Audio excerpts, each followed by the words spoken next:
यह कहानी उत्तराखंड के एक घने जंगल की है जिसे गांव वाले भूतिया जंगल कहते थे। यह जंगल शहर से दूर एक वीरान इलाके में था। गांव वालों का कहना था कि वहां कई लोगों की रहस्यमय मौत हुई थी और अब उनकी आत्माएं वहां भटकती थी। अमन, रोहित और प्रिया तीनों कॉलेज के दोस्त थे। उन्हें रोमांचक जगहों पर घूमने, एडवेंचर का शौक था। जब उन्होंने इस जंगल के बारे में सुना तो वहां जाने का फैसला किया। गांव वालों ने बहुत समझाया, लेकिन तीनों ने ही इसे महज एक अफवाह मानकर अनसुना कर दिया। डर सिर्फ कमजोर दिल वालों के लिए होता है, अमन ने कहा। रोहित और प्रिया ने भी उसका साथ दिया। तीनों दोस्त अगले दिन सुबह सुबह जंगल की ओर निकल पड़े। सूरज की हल्की रोशनी और पक्षियों की चहचहाहट के बीच सफर की शुरुआत सुखद लग रही थी। लेकिन जैसे जैसे वे जंगल के अंदर बढ़े, वहां का माहौल बदलने लगा। घने पेड़ों के कारण सूरज की रोशनी गायब हो गई और जंगल में अजीब सी खामोशी छा गई। चलते चलते उन्हें जंगल में एक पुराना मंदिर मिला। मंदिर बेहद टूटा फूटा था और वहां घास और बेलों ने पूरे ढांचे को ढक लिया था। प्रिया ने सुझाव दिया कि वे मंदिर के अंदर जाए, लेकिन जैसे ही उन्होंने मंदिर के गेट को छुआ, वहां से अचानक काले कौवे का झुंड चीखता हुआ बाहर निकला। प्रिया घबरा गई, लेकिन रोहित हंसते हुए बोला, यह तो बस पक्षी थे, डरो मत। तीनों ने मंदिर को छोड़कर आगे बढ़ने का फैसला किया। जंगल में दिन तेजी से ढल गया और अंधेरा छा गया। तीनों ने कैंप लगाने का फैसला किया। उन्होंने आग जलाई और खाना बनाना शुरू किया, लेकिन अचानक उन्हें पेड़ों के बीच से किसी के चलने की आवाज सुनाई दी। यह शायद कोई जानवर होगा, अमन ने कहा, लेकिन उसकी आवाज में आत्मविश्वास की कमी थी। रोहित ने टॉर्च जलाकर आवाज की दिशा में देखा, लेकिन वहां कुछ नहीं था। रात गहराते ही अजीब घटनाएं शुरू हो गई। प्रिया को लगा कि कोई उसके करीब खड़ा है, लेकिन जब उसने पलट कर देखा तो वहां कोई नहीं था। तभी अमन ने पेड़ों के बीच एक सफेद साया देखा। वह झट से खड़ा हो गया और बोला, क्या तुमने उसे देखा? रोहित और प्रिया ने भी उसी दिशा में देखा, लेकिन उन्हें कुछ नहीं दिखा। अमन की बात को उन्होंने मजाक टाल दिया।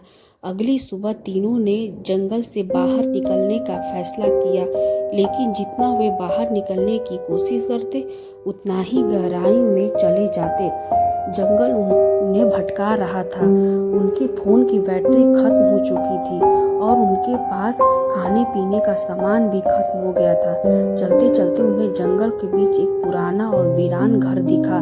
तीनों ने वहां जाकर आराम करने का फैसला किया। घर के अंदर का माहौल अजीब था।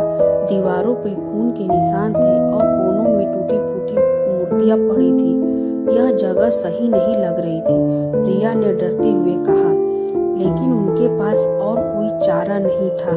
रात के समय घर में अजीब आवाजें आने लगी, कभी किसी के रोने की आवाज तो कभी बच्चों के हंसने की। प्रिया को लगा कि कोई उसे देख रहा है। उसने खिड़की की ओर देखा तो वहां एक महिला का चेहरा दिखा। उसकी आंखें जलती हुई लाल थी। वह चिल्लाई, यहाँ से चलो। अमन, रोहित ने भी खिड़की से झांककर देखा, लेकिन उन्हें कुछ नहीं दिखा। आधी रात को अमन अचानक उठकर घर के बाहर चला गया। जब प्रिया और रोहित ने उसे रोका तो उसने गुस्से में कहा, मुझे जाने दो, कोई मुझे बुला रहा है। वे दोनों उसे पकड़कर वापस अंदर ले आए, लेकिन थोड़ी देर बाद घर का दरवाजा अपने आप खुल गया और वहां वही महिला खड़ी थी। महिला ने बताया कि वह और उसका परिवार इस जंगल में शिकार हुए थे। एक जमींदार ने उनके साथ अन्याय किया और उन्हें मार दिया। उसकी आत्मा यहाँ फंसी हुई है और वह हर घुसपैठियों को अपने गुस्से का शिकार बनाती है। तीनों ने जैसे तैसे जंगल से भागने की कोशिश की, लेकिन अमन अचानक गायब हो गया। उन्होंने उसे बहुत ढूंढा, लेकिन वह नहीं मिला। अंततः रोहित और प्रिया किसी तरह सुबह होने पर गांव लौट आए। गांव वालों ने बताया कि यह जंगल श्रापित है। यहाँ जो भी जाता वो या तो वापस नहीं लौटता या अपनी जिंदगी में कभी सामान्य नहीं हो पाता। रोहित और प्रिया ने फिर कभी उस जंगल का रुख नहीं किया। अमन का क्या हुआ, यह आज भी रहस्य बना हुआ है।